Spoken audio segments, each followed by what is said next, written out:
Hello दोस्त, हरिओम। किरण family में आपका स्वागत है। श्रीमद् भागवत महापुराण पढ़ने जा रहे हैं। श्री गणेशाय नमः। ओम भूर्भुवस्सुः तत्सवितुर्वरेण्यं भर्गो देवस्य धीमहि धियो यो नः प्रचोदयात्। श्री राधा कृष्णाभ्याम नमः। श्रीमद् भागवत महापुराण द्वितीय खंड।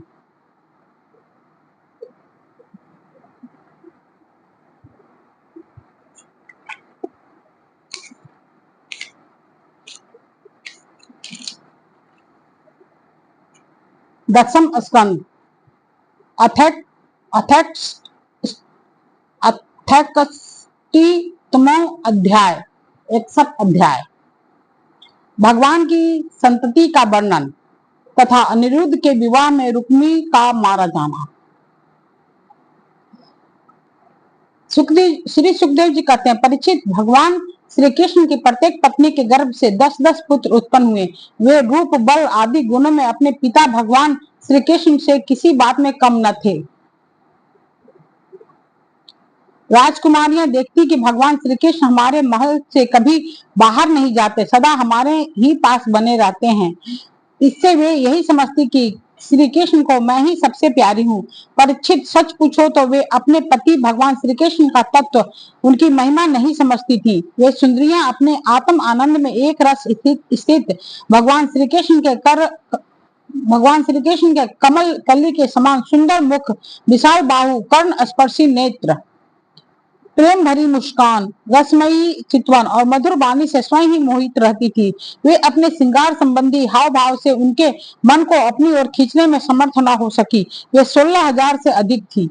अपनी मंद मंद मुस्कान और तिरछी चितवन से युक्त मनोहर भावों के इशारे से ऐसे प्रेम के बाण चलाती थी जो काम कला के भावों से परिपूर्ण होते थे, परंतु किसी भी प्रकार से किन्हीं साधनों के द्वारा वे भगवान के मन एवं इंद्रियों में चंचलता नहीं उत्पन्न कर सकी।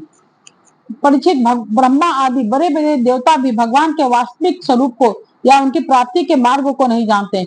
उन्हीं रमा रमन भगवान श्री कृष्ण को उन्हीं स्त्रियों ने पति के रूप में प्राप्त किया था। अब नित्य निरंतर उनके प्रेम और आनंद की अभिवृद्धि होती रहती थी और वे प्रेम भरी मुस्कुराहट, मधुर चितवन आदि से भगवान की सेवा करती रहती थी। उनमें से सभी पत्नियों के साथ सेवा करने के लिए सैकड़ों दासियां रहती। फिर भी जब उनके महल में भगवान पधारते तब वे स्वयं आगे जाकर आदर पूर्वक उन्हें लिवा लाती, श्रेष्ठ आसन पर बैठाती, उत्तम सामग्री से उनकी पूजा करती, चरण कमल पखारती, पान लगाकर खिलाती, पांव दबाकर थकावट दूर करती, पंखा झलती, इत्र, फुलेल, चंदन आदि लगाती, फूलों के हार पहनाती, केश संवारती, स्नान कराती और अनेक प्रकार के भोजन कराते उनके अपने हाथों से भगवान की सेवा करती। परीक्षित, मैं कह रहा हूँ कि भगवान श्री कृष्ण की प्रत्येक पत्नी के 10 पुत्र थे। उन रानियों में 8 पटरानियां थी जिनके विवाह का वर्णन मैं पहले कर चुका हूँ। अब उनके प्रद्युम्न आदि पुत्रों का वर्णन करता हूँ। रुक्मिणी के गर्भ से 10 पुत्र उत्पन्न हुए। प्रद्युम्न, चारुदेशन, सुदेशन, पराक्रमी, चारुदेश, सुचारु, चारुगुप्त, भद्रचारु, चारुचंद्र, विचारु और दासनक चारु। वे अपने पिता भगवान श्री कृष्ण से किसी बात में कम न थे। सत्यभामा के भी 10 पुत्र हुए। भानु, सुभानु, सर्वभानु, प्रभानु, भानुमान, चंद्रभानु,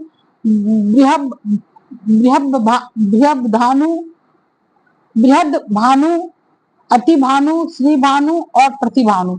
जामंती के भी शाम आदि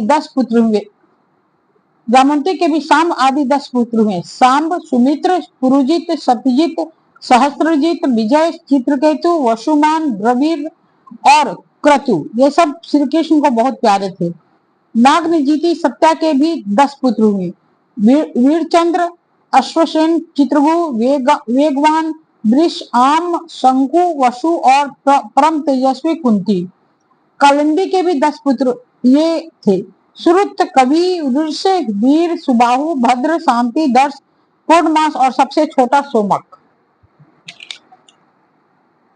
मध्य देश की राजकुमारी लक्ष्मणा के गर्भ से प्रघोष, गृतवान, सिंह, बल, प्रबल, ऊर्ध्वग, महाशक्ति, सहओज और अपराजित का जन्म हुआ। मित्र विंदा के पुत्र थे वक्र, हर्ष, अनिल, गृध, वर्धन, आनंद, अन्नाद आनंद नहीं सॉरी आनंद अन्नाद अन्नाद महाश पावन बहनी और क्षुधि भद्रा के पुत्र थे।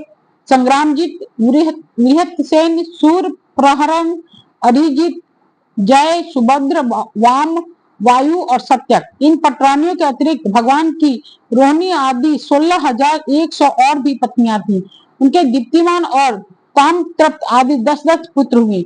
रुक्मिणी नंदन प्रद्युम्न का मायावती रति के अतिरिक्त भोजकट नगर निवासी रुक्मी की पुत्री रुकमती से भी विवाह हुआ था। उसी के गर्भ से परम बलशाली अनिरुद्ध का जन्म हुआ था। परीक्षित भगवान कृष्ण के पुत्रों की माताएं ही 16,000 से अधिक थी, इसलिए उनके पुत्र पौत्रों की संख्या करोड़ों तक पहुंच गई। राजा परीक्षित ने पूछा, परम ज्ञानी मुनीश्वर, भगवान श्री कृष्ण ने रणभूमि में रुक्मी का बड़ा तिरस्कार किया था, इसलिए वह सदा इस बात की घाट में रहता कि अवसर मिलते ही श्री कृष्ण से उसका बदला लूं और उनका काम तमाम कर डालूं। ऐसी स्थिति में उसने अपनी कन्या रुक्मती अपने शत्रु के पुत्र प्रद्युम्न जी को कैसे विवाह दी, कृपया करके बतलाइए। दो शत्रुओं में श्री कृष्ण और रुक्मी में फिर से परस्पर वैवाहिक संबंध कैसे हुआ? आपसे कोई बात छिपी नहीं है, क्योंकि योगी जन भूत, भविष्य और वर्तमान की सभी बातें भली भांति जानते हैं। उनसे ऐसी बातें भी छिपी नहीं रहती जो इंद्रियों से परे हैं, बहुत दूर है, अथवा बीच में किसी वस्तु की आर होने के कारण नहीं दिखती। श्री सुखदेव जी कहते हैं, परीक्षित प्रद्युम्न जी मूर्तिवान कामदेव थे। उनके सौंदर्य और गुणों पर रीझ कर रुकमती ने स्वयंवर में उन्हीं को बरमाला पहना दी। प्रद्युम्न जी ने युद्ध में अकेले ही वहां इकट्ठे हुए नर पतियों को जीत लिया और रुकमती को हर ले आए। यद्यपि भगवान श्री कृष्ण से अपमानित होने के कारण रुक्मी के हृदय के क्रोध आग्नि शांत नहीं हुई थी, वह अब भी उनसे बैर गाथे हुए था। फिर भी अपनी बहन रुक्मिणी को प्रसन्न करने के लिए उसने अपने भांजे प्रद्युम्न को अपनी बेटी ब्याह दी। परीक्षित 10 पुत्रों के अतिरिक्त रुक्मिणी जी के एक परम सुंदरी बड़े बड़े नेत्रों वाली कन्या थी, उसका नाम था चारुमती। कृतवर्मा के पुत्र बलि ने उसके साथ विवाह किया। परीक्षित रुक्मी का भगवान श्री कृष्ण के साथ पुराना बैर था, फिर भी अपनी बहन रुक्मिणी को प्रसन्न करने के लिए उसने अपनी पौत्री रोशना का विवाह रुक्मिणी के पौत्र अपने नाती दौहित्र अनिरुद्ध के साथ कर दिया। यद्यपि रुक्मी को इस बात का पता था कि इस प्रकार का विवाह संबंध धर्म के अनुकूल नहीं है, फिर भी स्नेह बंधन में बंधकर उसने ऐसा कर दिया। परीक्षित अनिरुद्ध के विवाह उत्सव में सम्मिलित होने के लिए भगवान श्री कृष्ण, बलराम जी, रुक्मिणी जी, प्रद्युम्न, शाम आदि द्वारकावासी भोजकट नगर में पधारे। जब विवाह उत्सव निर्विघ्न समाप्त हो गया, तब कलिंग, नरेश आदि घमंडी नरपतियों ने रुक्मी से कहा, तुम बलराम जी को पासों के खेल में जीत लो। राजन बलराम जी को पास से डालने तो आते नहीं, परंतु उन्हें खेलने का बहुत बड़ा व्यसन है। उन लोगों के बहकाने से रुक्मी ने बलराम जी को बुलवाया और उनके साथ 64 खेलने लगा। बलराम जी ने पहले 100, फिर 1000, इसके बाद 10,000 मोहरों पर दाव लगाया। उन्हें रुक्मिणी ने जीत लिया। रुक्मी की जीत होने पर कलिंग नरेश दांत दिखा कर ठहाका मारकर बलराम जी की हंसी उड़ाने लगा। बलराम जी से वह हंसी सहन नहीं हुई, वे कुछ चिढ़ गए। इसके बाद रुक्मी ने 1,00,000 मोहरों का दाव लगाया, उसे बलराम जी ने जीत लिया, परंतु रुक्मी जोरता से यह कहने लगा कि मैंने जीता है।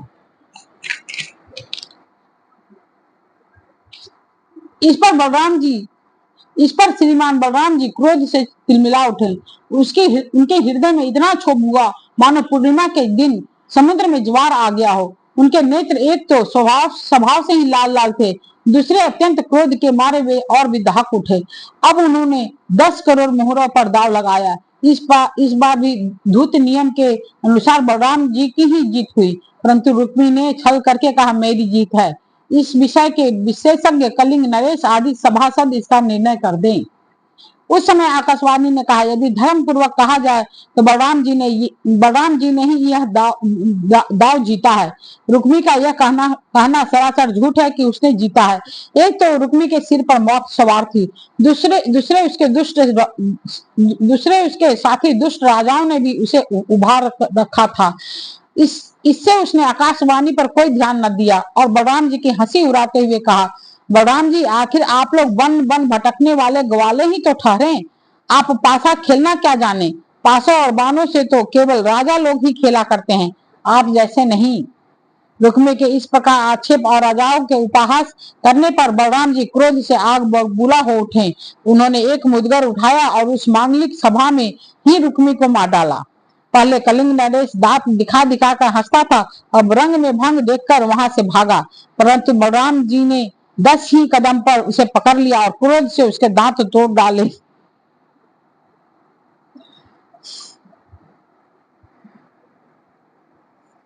परंतु बलराम जी ने 10 ही कदम पर उन्हें पकड़ लिया और क्रोध से उसके दांत तोड़ डाले। बलराम जी ने अपने मुदगर की चोट से दूसरे राजाओं की बाह, जांग और सिर आदि तोड़ फोड़ डाले। वे खून से लथपथ और भयभीत होकर वहां से भागते बने। परीक्षित भगवान श्री कृष्ण ने यह सोचकर कि बलराम जी का समर्थन करने से रुक्मिणी जी अप्रसन्न होंगी और रुक्मी के वध को बुरा बतलाने से बलराम जी रुष्ट होंगे, अपने साले रुक्मी की मृत्यु पर भला बुरा कुछ भी न कहा। इसके बाद अनिरुद्ध जी का विवाह और शत्रु का वध दोनों प्रयोजन सिद्ध हो जाने पर भगवान के आश्रित बलराम जी आदि यदुवंशी नवविवाहिता दुल्हन रोचना के साथ अनिरुद्ध जी को श्रेष्ठ रथ पर चढ़ाकर भोजकट नगर से द्वारका पुरी को चले।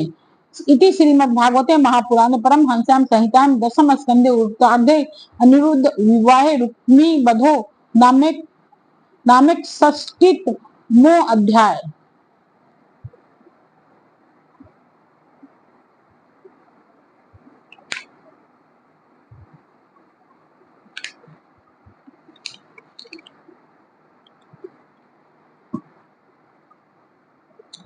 ओम भूर्भुवस्सुः तत्सवितुर्वरेण्यं भर्गो देवस्य धीमहि धियो यो न प्रचोदयात्।